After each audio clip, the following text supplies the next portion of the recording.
Bienvenidos, señores productores. Quiero extenderles un saludo de agradecimiento, ya que sin ese arduo trabajo y dedicación no hubiésemos podido salir adelante en esta época de crisis municipal, departamental, nacional y mundial.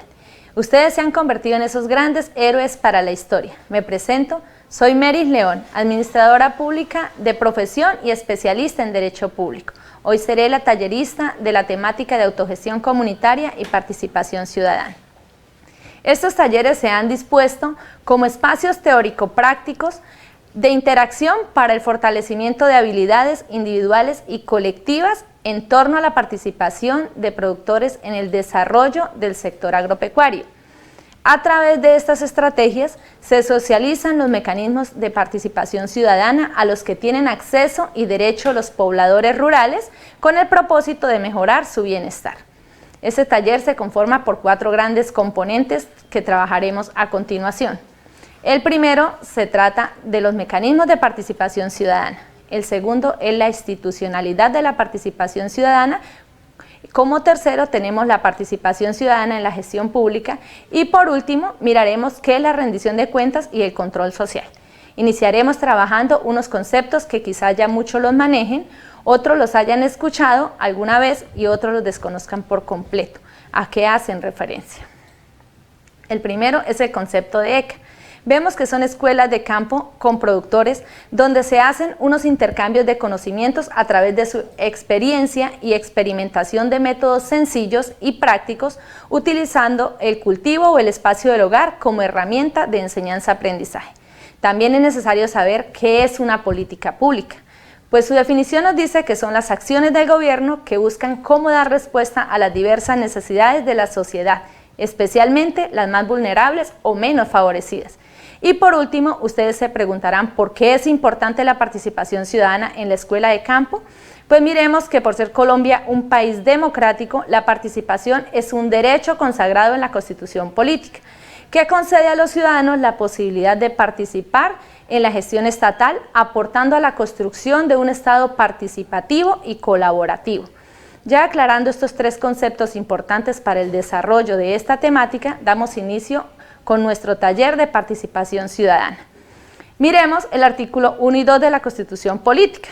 El artículo 1 nos dice que Colombia es un Estado social de derecho, organizado en forma de república unitaria, descentralizada, con autonomía de sus entidades territoriales, democrática, participativa y pluralista, fundada en el respeto de la dignidad humana, en el trabajo y la solidaridad de las personas que la integran, en la prevalencia del interés general. El artículo 2 de la Constitución Política nos dice que son fines esenciales del Estado servir a la comunidad, promover la prosperidad general y garantizar la efectividad de los principios, derechos y deberes consagrados en la Constitución, facilitar la participación de todos en las decisiones que los afectan y en la vida económica, política, administrativa y cultural de la nación, defender la independencia nacional, mantener la integridad territorial y asegurar la convivencia pacífica y la vigencia de un orden justo. Por esta razón citamos estos 2 artículos de la Constitución Política, porque así como el Estado nos garantiza unos derechos, también nos hace el llamado a participar y promover la efectividad de la inversión para la satisfacción de las necesidades de los menos favorecidos. Ahora sí nos adentramos en el primer tema, que son los mecanismos de participación ciudadana, consagrados en la Constitución Política de 1991 en su artículo 103, la Ley 134 de 1994 y la Ley Estatutaria 1757 de 2015, donde se nos explica bien sobre estos mecanismos. Como primero trabajaremos la revocatoria de mandato y vemos que es un derecho político por medio del cual los ciudadanos dan por terminado el mandato que le han conferido a un gobernador o a un alcalde. Aquí es donde el pueblo se puede organizar y pronunciar si pasado el primer año de gobierno no se ve el avance en lo que se pactó dentro del plan de desarrollo, ya sea municipal o departamental. Entonces podemos convocar a una revocatoria de mandato. Tenemos un ejemplo con lo que sucedió en el año 2013, donde se presentaron 35 solicitudes, de las cuales solo prosperaron 3. Gran parte no pasaron la recolección de firmas y otras no alcanzaron el umbral. En el 2014 se identifica la revocatoria del mandato del alcalde de Paz de Ariporo Casanare. Los ciudadanos de Pajariporo Casanare decidieron en las urnas no revocar el mandato a su alcalde. El umbral de participación para la revocatoria era de 7.175 sufragantes y solo salieron a votar un total de 343 ciudadanos, cifra inferior al umbral mínimo exigido.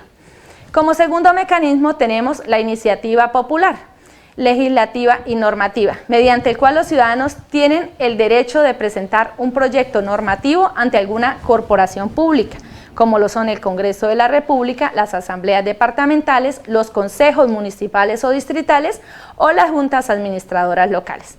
Los proyectos normativos presentados deben ser debatidos y luego aprobados, modificados o negados por la corporación pública correspondiente.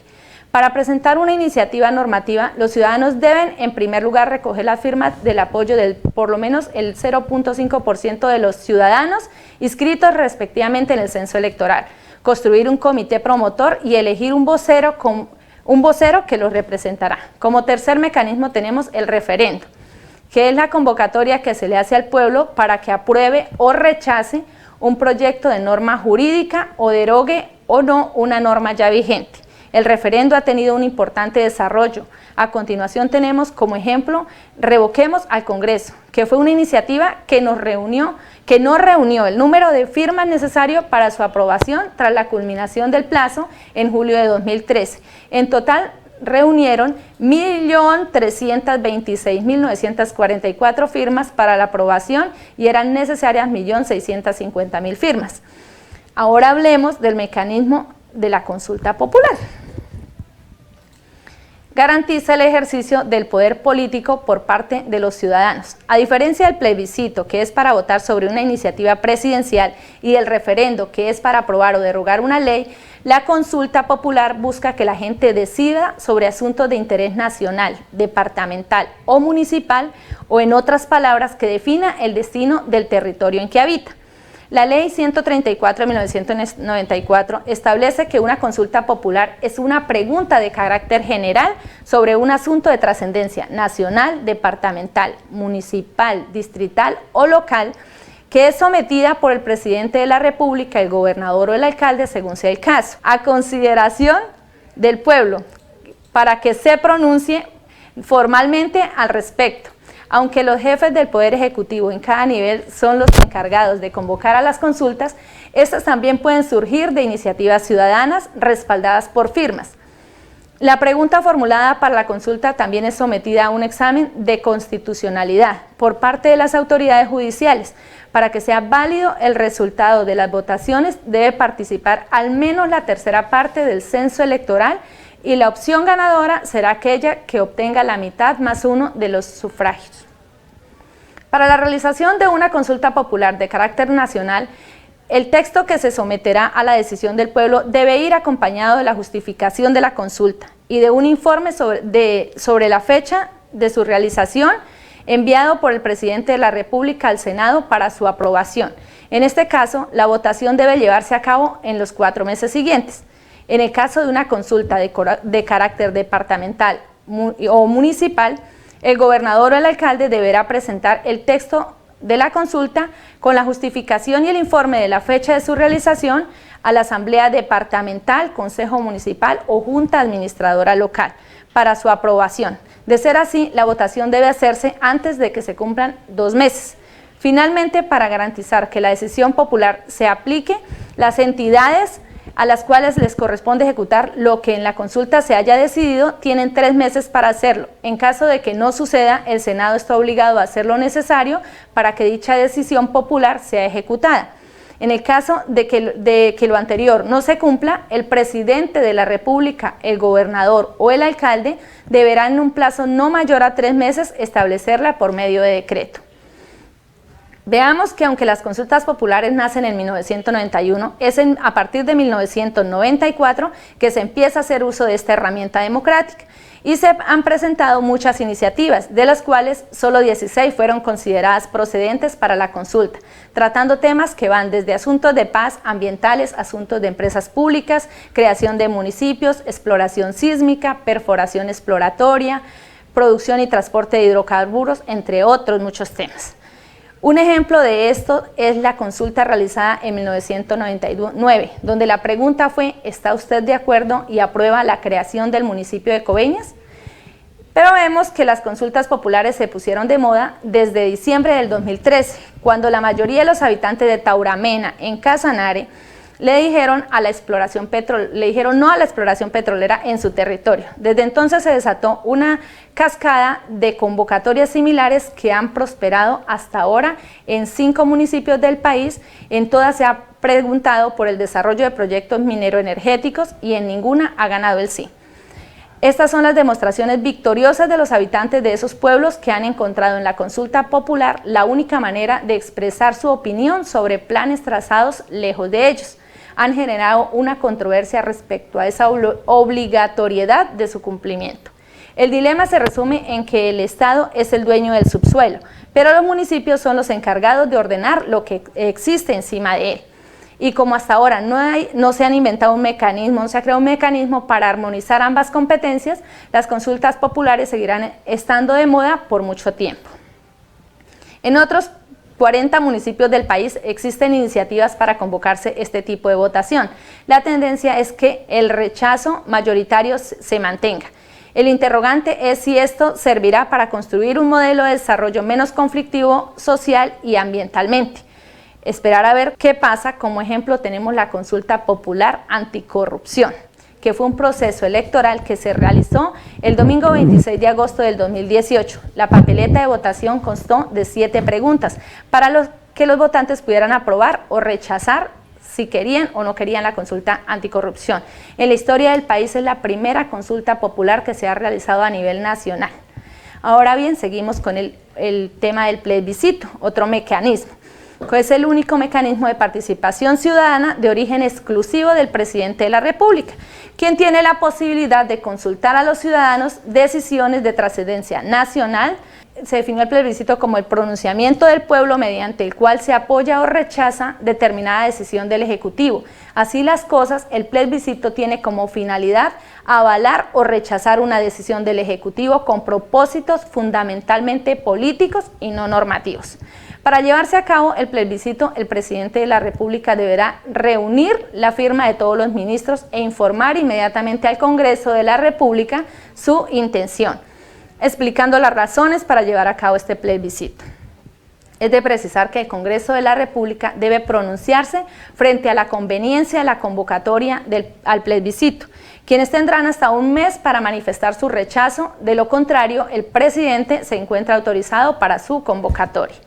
El presidente de la República fijará la fecha en la que se llevará a cabo esta jornada de votación y adoptará las demás disposiciones necesariamente para su ejecución, teniendo en cuenta que tiene máximo 4 meses contados a partir de la fecha en que el Congreso recibe el informe del presidente, y esa fecha no podrá coincidir con la de otros procesos electorales.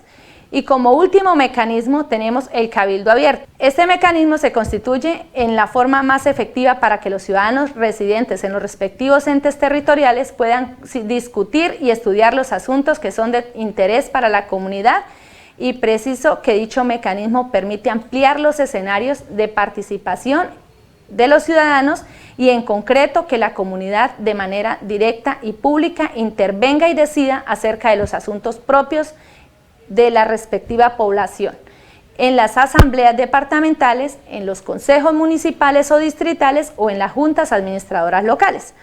Podrán celebrarse cabildos abiertos en los que, por iniciativa de un número no inferior al 5 por 1000 de los ciudadanos del censo electoral del respectivo departamento, municipio, distrito, localidad o comuna, se consideran los asuntos que los residentes soliciten sean estudiados siempre y cuando sean de competencia de la respectiva corporación.